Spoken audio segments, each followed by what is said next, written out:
Hi, എല്ലാവർക്കും spoken English ക്ലാസ്സിലേക്ക് സ്വാഗതം. നമ്മൾ ഈ ക്ലാസ്സുകളിൽ ക്വസ്റ്റ്യൻ വേർഡ്സ് ഉപയോഗിച്ച് വാചകങ്ങൾ ഉണ്ടാക്കിയാണ്. ക്വസ്റ്റ്യൻ വേർഡ്സ് എന്ന് പറയുമ്പോൾ ചോദ്യം ചോദിക്കാനുള്ള വാക്കുകൾ. അങ്ങനെ കുറച്ച് വാക്കുകളുണ്ട് ഇംഗ്ലീഷിൽ. When, where, how, what, why, how many, how much, ഇവയൊക്കെയാണ് എന്ത് പറയുന്നത് ക്വസ്റ്റ്യൻ വേർഡ്സ് എന്ന് പറയുന്നത്. ഈ ക്ലാസ്സിൽ നമ്മൾ കാണുന്നത് വേർ എന്നുള്ളതാണ്. വേർ എന്ന് വെച്ചാൽ എവിടെ. കഴിഞ്ഞ ക്ലാസ്സിൽ നമ്മൾ വെൻ കണ്ടു, ഇവിടെ where. Where should I write, എവിടെ ഞാൻ എഴുതണം, എവിടെ ഞാൻ എഴുതണം, അതാണ്. അല്ലെ ഞാൻ എവിടെ എഴുതണം, അങ്ങനെയാണ് വേർ ഷുഡ് ഐ റൈറ്റ്. അപ്പൊ നമ്മൾക്ക് ഷുഡ്, ക്യാൻ, കുഡ് ഇതൊക്കെ വെച്ച് വേർ പറയാൻ പറ്റും. ഇത് നോക്കാം. ഒരു വാചകം ഉണ്ടാക്കുന്നത് എങ്ങനെ? Where should I write, where should I write, ഞാൻ എവിടെ എഴുതണം. വേർ ഷുഡ് ഐ ഗോ, ഞാൻ എവിടെ പോകണം. ഇതെല്ലാം നമുക്കറിയാം ബേസ് ഫോം ആണ് വയ്ക്കുന്നത്. എഴുതുക, വരിക, പോവുക, വരിക, ഉറങ്ങുക, പഠിക്കുക, അർത്ഥം വരുന്ന വാക്കുകളാണ് എന്ത് പറയുന്നത് base form.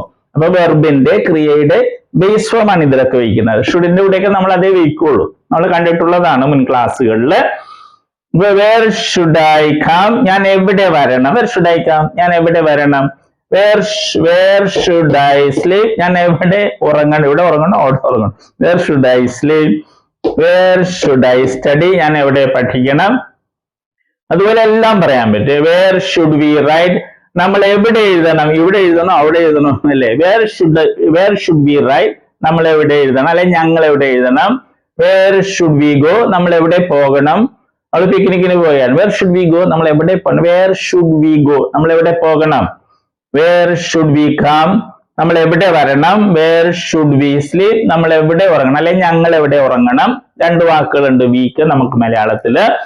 Where should we study, നമ്മൾ എവിടെ പഠിക്കണം, അല്ലെങ്കിൽ ഞങ്ങൾ എവിടെ പഠിക്കണം.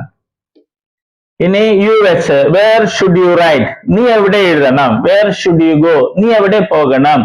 വേർ ഷുഡ് യു കം, എവിടെ നീ വരണം, അല്ലെങ്കിൽ നീ എവിടെ വരണം. അങ്ങനെ തിരിച്ചൊക്കെ പറയാം അല്ലേ. വേർ ഷുഡ് യു സ്ലീപ്, നീ എവിടെ ഉറങ്ങണം. വേർ ഷുഡ് യു സ്റ്റഡി, നീ എവിടെ പഠിക്കണം. ഒരുപക്ഷെ ആ വാചകത്തിന് അർത്ഥം തോന്നുന്നില്ല. അപ്പൊ നമ്മൾക്ക് ആ വെർബിനെ ആശ്രയിച്ചിരിക്കെ. ഓക്കെ, നമുക്കിനി അവന്റെ കുറിച്ച് where should he write, where should he write, അവൻ, അയാൾ, അദ്ദേഹം, അതൊക്കെ ഹീയുടെ അർത്ഥങ്ങളാണ്. വേർ ഷുഡ് ഹി റൈറ്റ്, അവൻ എവിടെ എഴുതണം. വേർ ഷുഡ് ഹി ഗോ, അവൻ എവിടെ പോകണം, എവിടെ അവൻ പോകണം. Where should he go. Where should he come, അവൻ എവിടെ വരണം. Where should he come. ഇത് പ്രാക്ടീസ് ചെയ്യണം, ആവർത്തിച്ച് പ്രാക്ടീസ് ചെയ്യുക. നമ്മൾ നേരത്തെ കണ്ടതാണ് ഇതെല്ലാം. എന്റെ കൂടെ ഇപ്പൊ കാണുന്നത് ക്വസ്റ്റ്യൻ വേർഡ് വയ്ക്കുന്നേ ഉള്ളൂ. വേർ ഷുഡ് ഷീ, ഷീ ആണെങ്കിൽ വേർ ഷുഡ് ഷീ റൈറ്റ്, അവൾ എവിടെ എഴുതണം. വേർ ഷുഡ് ഷീ ഗോ, അവൾ എവിടെ പോകണം. വേർ ഷുഡ് ഷീ കം, അവൾ എവിടെ വരണം, എവിടെ അവൾ വരണം.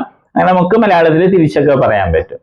ഇതെങ്ങനെ പ്രാക്ടീസ് ചെയ്യുക. Okay, where should they write, അവർ എവിടെ എഴുതണം. വേർ ഷുഡ് ദേ കം, അവർ എവിടെ വരണം. വേർ ഷുഡ് ദേ സ്റ്റഡി, അവർ എവിടെ പഠിക്കണം. ഇനി ക്യാൻ വെച്ച് പറയാം. ക്യാൻ നമുക്കറിയാം കഴിവിനെ കാണിക്കാണ്. വേർ ക്യാൻ ഐ റൈറ്റ്, എനിക്ക് എവിടെ എഴുതാൻ പറ്റും. വേർ ക്യാൻ ഐ റൈറ്റ്, എവിടെ എനിക്ക് എഴുതാൻ പറ്റും. വേർ ക്യാൻ ഐ റൈറ്റ്, എവിടെ എനിക്ക് എഴുതാൻ പറ്റും. വേർ ക്യാൻ ഐ ഗോ, എവിടെ എനിക്ക് പോകാൻ പറ്റും. Where can I go. അപ്പൊ ഈ ഓർഡർ ഇത് തന്നെയാണ്. Where I can go, where I can go, അത് തെറ്റാ. ക്യാൻ എപ്പോഴും മുമ്പിലിടണം അല്ലെ. ക്വസ്റ്റ്യൻ അങ്ങനെയാണ് ഇംഗ്ലീഷുകാർ ഉണ്ടാക്കുന്നത്. വേർ ക്യാൻ ഐ ഗോ, എനിക്ക് എവിടെ പോകാൻ പറ്റും. വേർ ക്യാൻ ഐ കം, എനിക്ക് എവിടെ വരാൻ പറ്റും. വേർ ക്യാൻ ഐ സ്ലീപ്, എവിടെ എനിക്ക് ഉറങ്ങാൻ പറ്റും. വേർ ക്യാൻ ഐ സ്റ്റഡി, എവിടെ എനിക്ക് പഠിക്കാൻ പറ്റും. അതുപോലെ തന്നെ ഇതെല്ലാം വെച്ച് പറയാം. യു ജസ്റ്റ് ഒന്ന് എടുക്കാം. വേർ ക്യാൻ യു റൈറ്റ്, നിനക്ക് എവിടെ എഴുതാൻ പറ്റും. വേർ ക്യാൻ യു റൈറ്റ്, നിനക്ക് എവിടെ എഴുതാൻ പറ്റും. വേർ ക്യാൻ യു ഗോ, നിനക്ക് എവിടെ പോകാൻ പറ്റും. വേർ ക്യാൻ യു കം, നിനക്ക് എവിടെ വരാൻ പറ്റും. വേർ ക്യാൻ യു സ്ലീപ്, നിനക്ക് എവിടെ ഉറങ്ങാൻ പറ്റും. വേർ ക്യാൻ യു സ്റ്റഡി, നിനക്ക് എവിടെ പഠിക്കാൻ പറ്റും. ഇനി ഇതേ വെച്ചൊന്ന് വെറുതെ നോക്കാം. വേർ ക്യാൻ ദേ റൈറ്റ്, അവർക്ക് എവിടെ എഴുതാൻ പറ്റും. വേർ ക്യാൻ ദേ ഗോ, അവർക്ക് എവിടെ പോകാൻ പറ്റും. വേർ ക്യാൻ ദേ കം, അവർക്ക് എവിടെ വരാൻ പറ്റും. വേർ ക്യാൻ ദേ സ്ലീപ്, അവർക്ക് എവിടെ ഉറങ്ങാൻ പറ്റും. വേർ ക്യാൻ ദേ സ്റ്റഡി, അവർക്ക് എവിടെ പഠിക്കാൻ പറ്റും. വേർ ക്യാൻ ദേ സിറ്റ്, അവർക്ക് എവിടെ ഇരിക്കാൻ പറ്റും. അപ്പൊ അത് നമ്മൾ വാക്കുകൾ മാറ്റി വയ്ക്കാൻ പറ്റും. പല വാക്കുകൾ വെർബുകൾ ഇവിടേക്ക് ഉപയോഗിക്കാം. പക്ഷെ എപ്പോഴും ബേസ് ഫോം ഉപയോഗിക്കണം. പിന്നെ അർത്ഥമുള്ളതായിരിക്കണം. വാചകം പറയുമ്പോഴും നമുക്ക് അർത്ഥം തോന്നണം. കുഡ് വെച്ച് പറയാം, വേർ കുഡ് ഐ റൈറ്റ്, എനിക്ക് എവിടെ എഴുതാൻ പറ്റി അല്ലേ? അപ്പൊ അത് അത്ര അർത്ഥം തോന്നുന്നു. വേർ കുഡ് ഐ റൈറ്റ് പറയാം. അപ്പൊ അതിന് വരെ നമുക്ക് ഈ യു വെച്ച് പറഞ്ഞാൽ വേർ കുഡ് യു റൈറ്റ്, നിനക്ക് എവിടെ എഴുതാൻ പറ്റി. വേർ കുഡ് യു ഗോ, നിനക്ക് എവിടെ പോകാൻ പറ്റി. വേർ കുഡ് യു ഗോ, നിനക്ക് എവിടെ പോകാൻ പറ്റി, കഴിഞ്ഞു പോയതാ കുഡാവുമ്പോൾ. വേർ കുഡ് യു കം, നിനക്ക് എവിടെയാണ് വരാൻ പറ്റിയത്. നിനക്ക് അങ്ങനെ വേണമെങ്കിൽ നമുക്ക് മലയാളത്തിൽ പറയാം, അതൊക്കെ ഇംഗ്ലീഷിൽ ഈ രീതിയിൽ പറയും. നിനക്ക് എവിടെയാണ് വരാൻ പറ്റിയത്, എവിടെയാണ് നിനക്ക് വരാൻ കഴിഞ്ഞത്, അതൊക്കെ നമുക്ക് വേർ കുഡ് യു കം. നിനക്ക് എവിടെ ഉറങ്ങാൻ പറ്റിയത്, വേർ കുഡ് യു സ്ലീപ്. നിനക്ക് എവിടെയാണ് പഠിക്കാൻ പറ്റിയത്, വേർ കുഡ് യു സ്റ്റഡി. അതുപോലെ ഇതെല്ലാം പറയാൻ പറ്റുമേ. വേർ കുഡ് ഹി ഗോ, അവന് എവിടെയാ പോകാൻ പറ്റിയത്, where could he go. Where could he go. Okay. Where could he come, അവൻ എവിടെയാ വരാൻ കഴിഞ്ഞത്, വേർ കുഡ് ഹി സ്ലീപ്. അവൻ എവിടെയാ ഉറങ്ങാൻ പറ്റിയത്, വേർ കുഡ് ഹി സിറ്റ്. അവൻ എവിടെയാ ഇരിക്കാൻ പറ്റിയത്. അങ്ങനെ വെർബുകൾ മാറ്റി മാറ്റി പറയാം. പക്ഷെ അടിസ്ഥാന രൂപം ഇതാ. അപ്പൊ ഇത് നമ്മൾ പ്രാക്ടീസ് ചെയ്യണം. എല്ലാ ക്ലാസ്സിലും പറയുന്ന പോലെ ഒരാളെ കൂടി കിട്ടിയാൽ ഒരാൾ മലയാളം പറയുന്നു, മറ്റേ അതിന്റെ ഇംഗ്ലീഷ് പറയുന്നു. അവന് എവിടെ ഉറങ്ങാൻ പറ്റി, അവന് എവിടെ ഉറങ്ങാൻ പറ്റി, വേർ കുഡ് ഹി സ്ലീപ്. മറ്റേ അതിന്റെ English where could he sleep. അങ്ങനെ ആവർത്തിച്ച് പറയുമ്പോൾ നമുക്ക് ഈ ഭാഷ സ്വന്തമാക്കാൻ പറ്റും. ഇംഗ്ലീഷ് പഠിക്കുക വളരെ എളുപ്പമാണ്. ഈ മെത്തേഡ് എല്ലാം ഏതാണ്ട് ഒരുപോലെ തന്നെ.